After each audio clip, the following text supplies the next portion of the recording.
اللہ کے نبی صلی اللہ علیہ وسلم کی صفات حمیدہ بیان کی جا رہی ہے. لقد جاءکم رسول من انفسکم عزیز علیہ ما عنتم حریص علیکم بالمؤمنین رؤوف الرحیم. تمہارے درمیان ایک ایسا رسول آیا من انفسکم جو تم ہی میں سے انسان ہے، وہ تم جیسے انسان ہو وہ بھی انسان، جیسے تمہیں تکلیف پہنچتی ہے اس محمد کو بھی تکلیف پہنچتی ہے. کفار مکہ کہا کرتے تھے نا، انسان تو مانتے تھے لیکن رسول نہیں مانتے. ہمارے طرح تو ایک انسان ہے، کھاتا ہے پیتا ہے چلتا بھاگتا دوڑتا ہے، کیا ہمارے طرح کوئی انسان رسول ہو سکتا ہے؟ اللہ کے نبی کو رسول ماننے سے انکار کر رہے ہیں کفار مکہ. اور آج کے بہت سے لوگ ایسے ہیں کہ رسول کو رسول تو مانتا لیکن انسان نہیں مانتا. پہلے کے لوگ انسان مانتے تھے رسول نہیں مانتے تھے، آج کہتے رسول ہیں لیکن انسان نہیں ہے، بشر نہیں ہے، وہ تو نور ہے نور. حالانکہ قرآن نے اعلان کر دیا قل انما انا بشر مثلکم یوحی الی. اے نبی آپ اعلان کر دو انما انا بشر مثلکم، میں تمہاری طرح ایک انسان ہوں.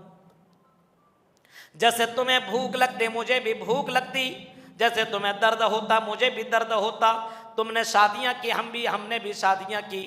ہاں اللہ کے نبی کہہ رہے ہیں فرق یہ یوحی الیہ، میرے اوپر وحی آتی ہے، میرے اوپر قرآن اترتا ہے، جبرائیل امین آتے ہیں اور تمہارے پاس جبرائیل امین نہیں آتے. یہ فرق ہے. یعنی مجھے اللہ نے رسول بنایا، تمہیں اللہ نے رسول نہیں بنایا ہے. فرق اتنا ہے.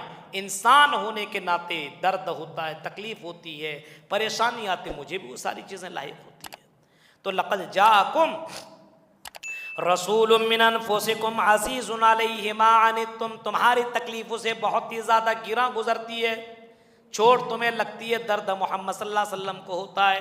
اللہ کے نبی کو اپنی امت کی تکلیف برداشت نہیں ہے کہ میری امت تکلیف میں ہو، میری امت شرکیہ کام کرے، میری امت جہنم والے کام کرے. اللہ کے نبی کسی کو اگر شرک کرتے ہوئے دیکھتے تو اللہ کے نبی کو بہت ہی زیادہ تکلیف پہنچتی تھی. اسی کا یہاں پہ ذکر ہے ما عنتم، تمہاری تکلیف محمد کو برداشت نہیں ہے. اتنی تکلیف ہوا کرتی تھی کہ اللہ کے نبی رات کی تاریکی میں سجدے کی حالت میں دعا کر رہے اللہم اہدی قومی فإنہم لا یعلمون، اے اللہ میرے قوم کو ہدایت دے، یہ قوم جانتی نہیں ہے. اللہ کے نبی کو اتنی زیادہ اس امت کی فکر ہے، اس امت کی فکر ہے کہ اللہ کے نبی صلی اللہ علیہ وسلم فرماتے ہیں کہ ہر نبی کو لکل نبی دعوت مستجابت، ہر نبی کو اللہ نے ایک ایسی دعا دی جو دعا اللہ تعالیٰ قبول کرے گا ہی کرے گا، ایکسپٹ کرے گا، ریجیکٹ نہیں کر سکتا ہے. مجھے بھی وہ دعا ایک دعا ملی ہے لیکن میں نے وہ دعا بچا کر کے رکھی ہے. وَإِنِّ اخْتَبَعْتُ دَعْوَتِي شَفَاعَةً لِأُمَّتِي يَوْمَ الْقِيَامَةِ، فرمایا میں نے وہ دعا بچا کر کی رکھی ہے اور اس دعا کا استعمال میدان محشر میں کل قیامت کے دن میدان محشر میں کروں گا. جب میری امت نفسی نفسی کے عالم میں ہوگی اس وقت میں اللہ سے دعا مانگوں گا کہ اللہ میری امتی ہے، اے اللہ یہ میری امتی، اللہ اس کو بخش دے. تو اللہ تعالیٰ میری بات کو سن لے گا اور میری دعا کو قبول کر لے گا. حضرت ابو ہریرہ نے پوچھا اللہ کے نبی آپ جو سفارش کریں گے آپ کی سفارش اللہ تعالیٰ قبول کرے گا، کن لوگوں کی حق میں آپ کی سفارش قبول ہوگی؟ اللہ کے نبی نے اس کا بھی جواب دیا تھا، فرمایا من قال لا الہ الا اللہ خالصا من قلبی، جو اوریجنل مسلمان ہوگا، جو توحید والا ہوگا، اسی کے حق میں اللہ تعالیٰ نبی کی سفارش قبول کرے گا. پتہ ہی چلا قبر پوجنے والے اور قبروں میں جا کر کے چادر چڑھانے والے یا اللہ کو چھوڑ کر کے غیروں کی عبادت کرنے والے، گرچہ کہ وہ اپنے آپ کو مسلمان سمجھتا ہو، ایسے لوگوں کے لیے سفارش اللہ کے نبی کی قبول نہیں ہوگی.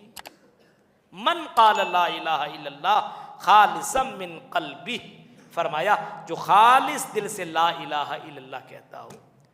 یہاں رحمان بھی رہے راضی اور شیطان بھی رہے راضی والا معاملہ نہیں چلے گا. اللہ کے نبی صلی اللہ علیہ وسلم فرماتے ہیں کہ جو خالص دل سے لا الہ الا اللہ کہتا ہو، یہاں رحمان بھی رہے راضی اور شیطان بھی رہے راضی والا معاملہ نہیں چلے گا. اللہ کے نبی صلی اللہ علیہ وسلم فرماتے ہیں کہ جو خالص دل سے لا الہ الا اللہ کہتا ہو، یہاں رحمان بھی رہے راضی اور شیطان بھی رہے راضی والا معاملہ نہیں چلے گا. ایاک نعبد و ایاک نستعین، اے اللہ ہم تیری ہی عبادت کرتے ہیں اور تجھ سے ہی مدد طلب کرتے ہیں، تیری بھی نہیں چلے گا، تیری بھی عبادت کرتے ہیں اور تجھ سے بھی مدد مانگتے، یہ نہیں چلے گا۔